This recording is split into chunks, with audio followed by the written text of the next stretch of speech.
भगवान श्री कृष्ण जी की इस कथा को जो भी मनुष्य पढ़ता या सुनता है तो उसे 84 लाख योनियों से मुक्ति मिल जाएगी। एक बार की बात है कि मैया यशोदा भगवान श्री कृष्ण के झगड़ों से बहुत तंग आ गई और डंडा उठाकर भगवान श्री कृष्ण की ओर भागी।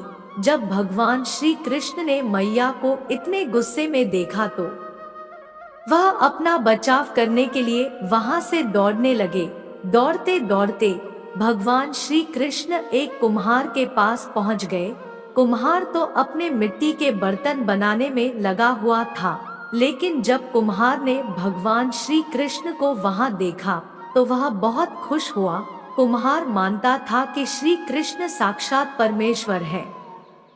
फिर प्रभु ने कुम्हार से कहा कि कुम्हार भैया, आज मेरी माता मुझसे बहुत गुस्सा है। माता जी डंडा लेकर मेरे पीछे पीछे आ रही है। भाई तुम मुझे कहीं ना कहीं छुपा लो। यह बात सुनकर कुम्हार ने भगवान श्री कृष्ण को अपने बनाए हुए मिट्टी के एक बड़े से मटके के नीचे छिपा दिया। कुछ देर बाद मैया यशोदा भी वहां आ गई और कुम्हार से पूछने लगी, कुम्हार भैया, तूने मेरे कन्हैया को यहाँ कहीं देखा है क्या? तभी कुम्हार बोला, नहीं माता जी, मैंने नहीं देखा। फिर माता वहां से चली गई। अब भगवान श्री कृष्ण कुम्हार से कहते हैं, कुम्हार जी, अगर अब माता चली गई हो तो मुझे इस घड़े से बाहर निकालो।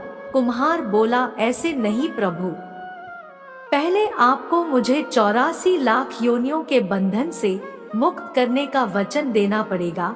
इस बात पर भगवान श्री कृष्ण मुस्कुराकर बोले, ठीक है, मैं तुम्हें 84 लाख योनियों से मुक्त करने का वचन देता हूँ।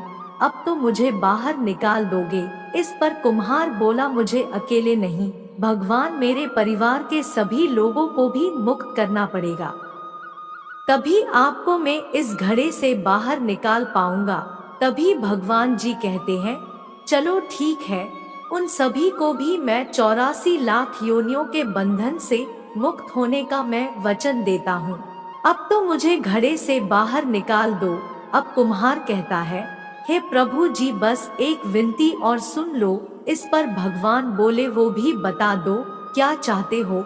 कुम्हार कहने लगा, प्रभु जी, जिस घड़े के नीचे आपको छिपाया है उस घड़े की मिट्टी मेरे बैलों के ऊपर लाद कर लाई गई है। मेरे इन बैलों को भी मुक्त करने का वचन दो। भगवान ने कुम्हार के प्रेम पर खुश होकर उन बैलों को भी 84 लाख योनियों के बंधन से मुक्त होने का वचन दे दिया।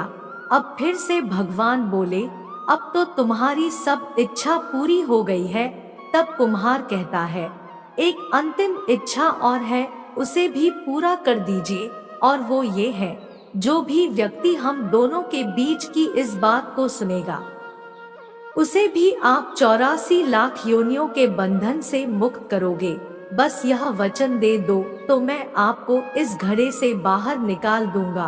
कुम्हार की इन सभी प्रेम भरी बातों को सुनकर भगवान श्री कृष्ण बहुत खुश हुए और कुम्हार की इस इच्छा को भी पूरा करने का वचन दे दिया। फिर कुम्हार ने भगवान श्री कृष्ण को घड़े से बाहर निकाल दिया और उनके चरणों में साष्टांग प्रणाम किया। भगवान श्री कृष्ण जी के चरण धोए और चरणामृत पिया। अपनी पूरी घर में चरणामृत का छिड़काव किया और प्रभु जी को गले लगाकर बहुत रोए।